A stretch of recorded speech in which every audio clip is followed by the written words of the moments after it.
světlo stoupá nad mraky, v ní 4 muži s padáky. Tváře se černají barvivem, kapsy jsou narvaný střelivem.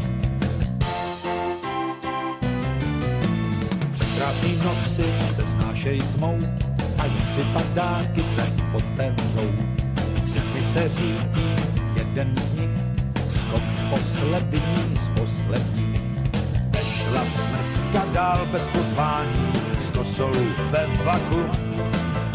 Rána o zem změní k nepoznání, nevýhoda padáku.